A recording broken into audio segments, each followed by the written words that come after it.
को जब Asia cup के लिए टीम इंडिया का सिलेक्शन हो रहा था तब मुझे लगा कि यशस्वी जायसवाल का नाम उसमें ज़रूर होगा, लेकिन यशस्वी जायसवाल का नाम उस लिस्ट में नहीं था। लोग श्रेयस अय्यर के भी ना सिलेक्ट होने से निराश हुए।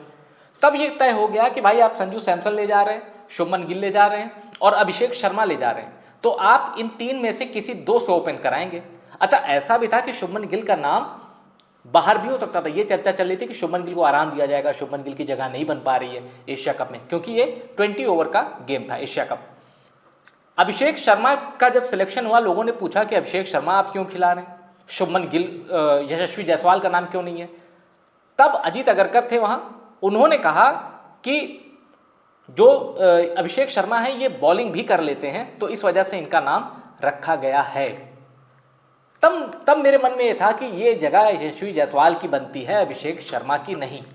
पर अभिषेक शर्मा ने एशिया कप के 3 से 4 मैचों में यह साबित कर दिया है कि टीम इंडिया मैनेजमेंट का कॉल उनको लेकर सही था।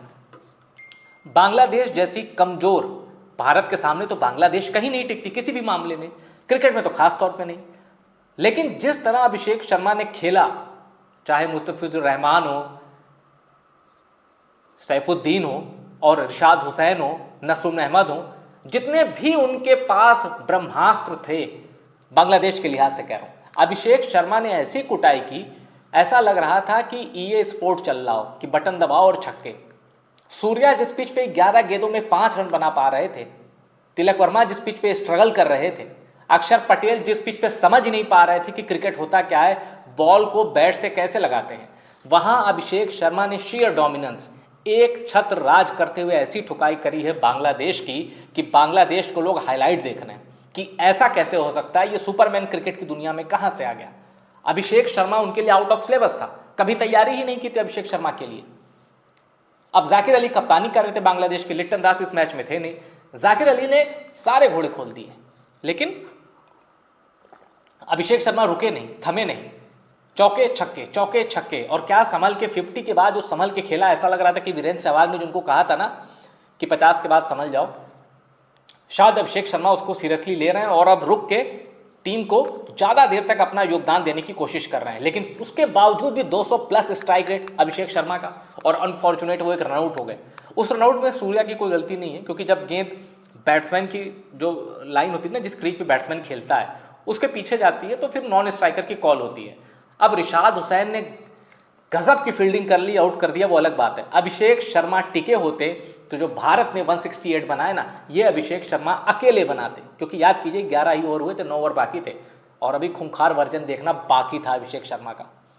और अभिषेक शर्मा के बारे में मैं आपको और बता दूं, अभिषेक शर्मा के बारे में 2 बड़ी न्यूज़ आई है, मैं दोनों बड़ी न्यूज़ आपको देता हूं कि कैसे आपका ये खिलाड़ी ना सिर्फ मुझे गलत साबित कर रहा है, क्योंकि मैं चाहता था कि यशस्वी जायसवाल जाएं एशिया कप में, बल्कि अभिषेक शर्मा करोड़ों क्रिकेट फैंस का दिल जीत रहे हैं और मेरे जैसे उन लोगों को भी उनकी सोच बदल रहे हैं जो चाह रहे थे कि अभिषेक शर्मा की जगह इसमें यशस्वी जायसवाल हो, या अभिषेक शर्मा को अभी और मैच्योर होने की ज़रूरत है। अभिषेक शर्मा ने सिर्फ एक टूर्नामेंट में, सिर्फ 4 मैचों के दम पर यह बता दिया है कि भाई आप सभी गलत थे, मेरे अंदर जो टैलेंट है वो अब तक इंडियन टीम में किसी बल्लेबाज के पास नहीं था। इनफैक्ट अब मैं कुछ क्रिकेट फैंस के साथ बैठा हुआ था, तो मैंने कहा कि इनको युवराज सिंह ने ट्रेन किया, लेकिन युवराज सिंह दूसरा अभिषेक शर्मा नहीं पैदा कर सकते, क्योंकि अभिषेक शर्मा का खुद का भी योगदान है अभिषेक शर्मा बनने में, सारा क्रेडिट योगराज सिंह या युवराज सिंह का नहीं है। फिर मैंने कहा कि वीरेंद्र सहवाग की तरह ये फियरलेस हैं, तो इंडियन क्रिकेट टीम के जो डाई हार्ड सपोर्टर हैं, जो कि भारत के अलावा कुछ सुनते नहीं, उन्होंने कहा कि भाई युवराज और सहवाग से बहुत बड़ी चीज़ ये हमें लग रहा है, क्योंकि इसका बैट चलाने का अंदाज, ऐसा बेखौफ अंदाज हमने किसी खिलाड़ी में नहीं देखा। हमने युवराज सिंह को इतना बेखौफ नहीं देखा, हमने वीरेंद्र सहवाग को इतना बेखौफ नहीं देखा, और हमने युवराज और वीरेंद्र सहवाग से डरते कांपते मैंने ऐसे गेंदबाज भी नहीं देखे जो अभिषेक शर्मा। मतलब आपको पता है कि अभिषेक शर्मा मारेगा, अभिषेक शर्मा छक्के मारेगा, उसके बाद भी आपकी पिटाई हो रही है।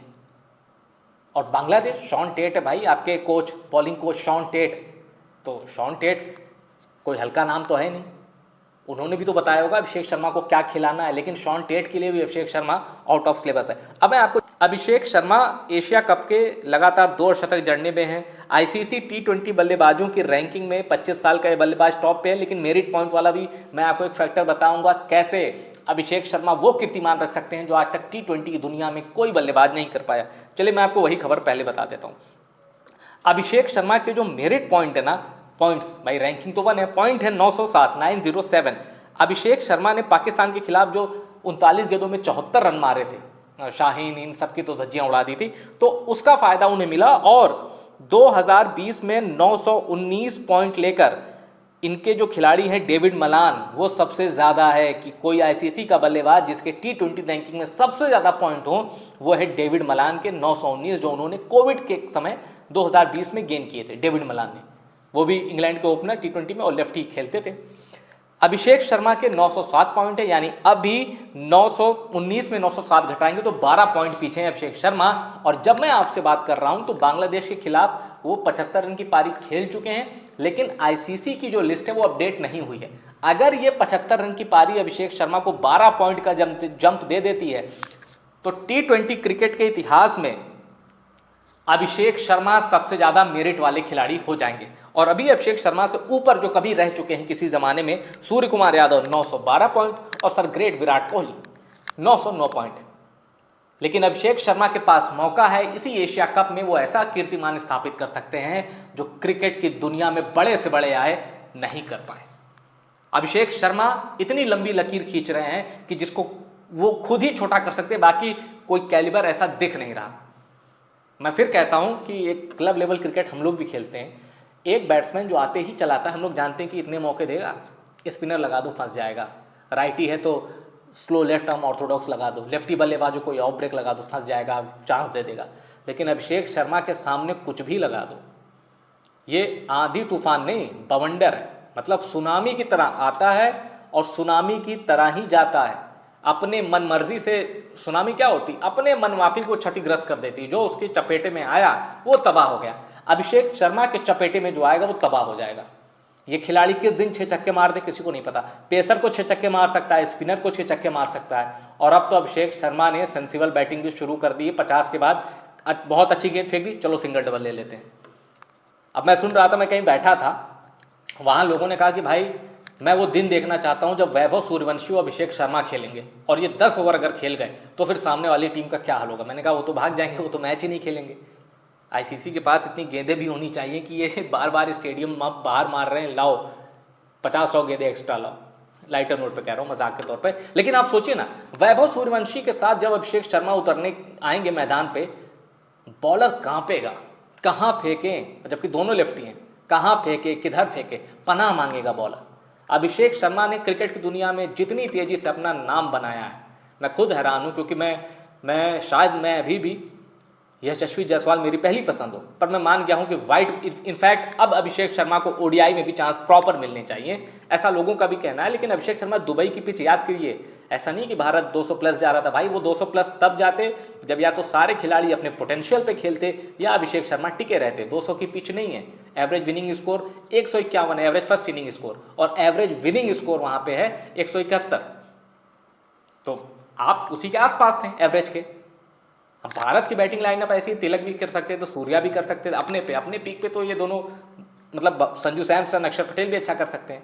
पर गौतम गंभीर, सूर्या ने कुछ गलत डिसीजन लिए, उनके ऊपर मैं एक दूसरा वीडियो बनाया है, वो आप देखिएगा कि कैसे सूर्या और गौतम गंभीर ने भारत की इनिंग में 3 गलत डिसीजन लिए, जिसका खामियाजा भारत को 200 से नीचे रहकर भुगतना पड़ा। 200 से हम 32 रन शॉर्ट थे।